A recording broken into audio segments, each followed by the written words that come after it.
คณะพักองค์การปกครองเมืองสนะสมบูรณ์จัดกิจกรรมเฉลิมฉลองวันเด็กหน่อยสากลติดพันกับวันปลูกต้นไม้แห่งศาสตร์อย่างมีบรรยากาศคึกคืนในวันที่ 30 พฤษภาคมนี้คณะพักองค์การปกครองเมืองสนะสมบูรณ์ได้จัดกิจกรรมเฉลิมฉลองเนื่องในโอกาสวันเด็กหน่อยสากล 1 มิถุนายนครบรอบ100 ปีโดยติดพันกับวันปลูกต้นไม้แห่งศาสตร์ครบรอบ45 ปี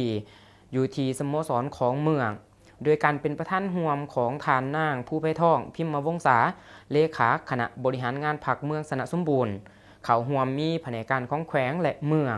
คณะกรรมาการเพื่อความก้าวหน้าของแม่หญิงแม่เด็กขันเมือง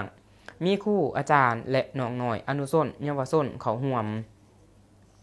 ในพิธีทานนางพุทธสอนเกตมาลาประธานสาพันธ์แม่หญิงเมืองให้เกียรติเล่าขึ้นประวัติความเป็นมาของวันเด็กหน่อยสากลวันที่1 มิถุนายนซึ่งวันเด็กหน่อยสากลแม่นเริ่มในปี 1924 เมื่อกองประชุมสมัชชาใหญ่ของสันนิบาตนานาศาสตร์ในวันที่ 16 กันยายน ปี 1924 ได้รับห้องเอาการแถลงการเสนอแนวเกี่ยวกับสิทธิเด็กเป็นขังทำอิฐซึ่งได้ประกาศว่า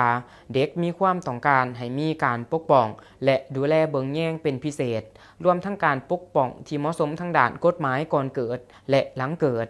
ย้อนว่าเด็กยังบ่ทันมีวุฒิภาวะที่ครบถ้วนทางด้านทางกายและจิตใจในปีต่อมากองประชุมโลกเพื่อความเป็นอยู่ที่ดีของเด็กขังทำอิฐซึ่งจัดขึ้นอยู่เซอร์แนลประเทศสวิตเซอร์แลนด์ในวันที่ 1 มิถุนายน ปี 1925ได้ประกาศเอาวันที่ 1 มิถุนายนเป็นวันเด็กหน่อยสากลโอกาสเดียวกันนี้ทานบุญทวีบัวทองทิพย์หัวหน้าของการเกษตรกรรมและป่าไม้เมืองก็ให้เกียรติผ่านบทรายงานการกระเกียมความพร้อมในการปลูกต้นไม้ประจำปี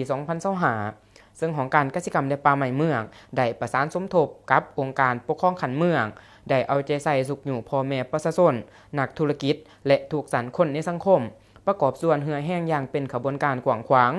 สำหรับปี 2025 ต้นใหม่ที่นำมาปลูกรวมทั้งหมด